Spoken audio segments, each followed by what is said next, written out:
Hello YouTube, I'm Lover's Mercury, and today I will be reviewing the keyboard that everyone who is entering the PC ecosystem should get, the Keychron C1. The Keychron C1 is a superb entry-level keyboard that has outstanding value and quality, especially considering the price. Before we dive in, please consider liking this video to show that you want to see more of this content. I certainly am no expert in mechanical keyboards, but this might actually work to my advantage, because this definitely is geared more towards people like me, those who don't want to spend $300+ on a 60% custom mechanical keyboard. I got the Keychron for a very fair price of $65, and it really was a great investment. If you don't want to spend that much money on a keyboard, there is a base version of the C1 with no lighting and a soldered board instead of hot swappable, which will cost around $40. The Keychron C1 is a 10 keyless board, so that just means it doesn't have a number pad. I like 10 keyless over 60% or full size because it's nice and compact, but I don't have to sacrifice a whole bunch of keys for like 2 inches. It has rubber pads on the bottom to keep it from sliding, and it's 2 feet to elevate it. I have the feet up because I like the elevated typing experience, and the spacebar is a little sharp on the edge if you have it on the down position. Inside of the box is a couple things: the instruction kit, extra keycaps, a detachable USB-C braided cable that has included USB-C to USB-A adapter, the keycaps, ends, key switch pullers, and of course, the keyboard itself. Once you take the keyboard out of the box, you can really feel the quality of it.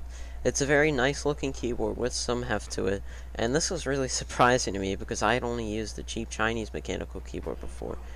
I opted to get the hot swappable Keychron brown keyboard with light LEDs, and the keyboard build quality is fantastic. There's little deck flex even after applying some pressure to it, and if it's just sitting on your decks, you're not going to feel any bowing when you're typing.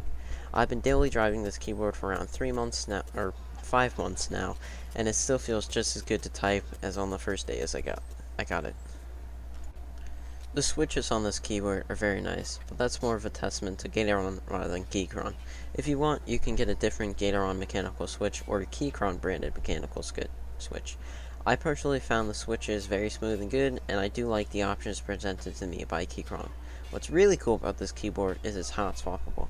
I paid about $10 for this feature, but I believe this is worth way more than just $10. Anytime I want, I can just take out the included key remover, and bada bing, bada boom, I can now put in whatever switch I want.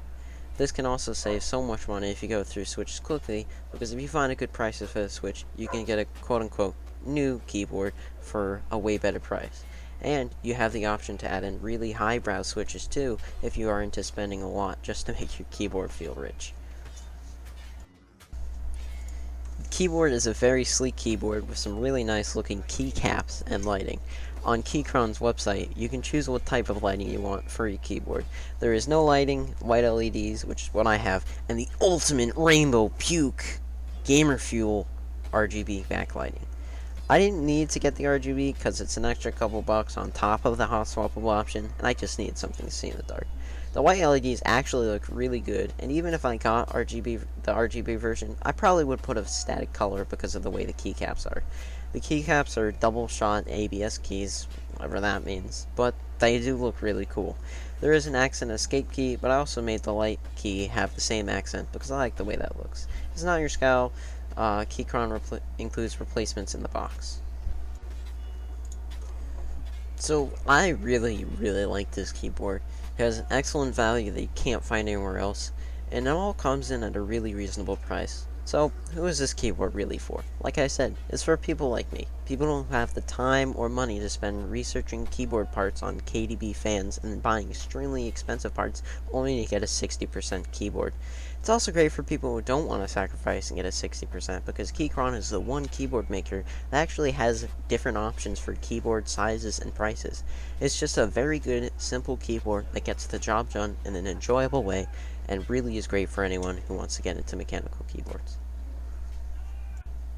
So, thank you so much for watching this. I hope this was useful in finding your next keyboard. Please consider liking and subscribing as it really helps. And, as always, I'll see you in the next one.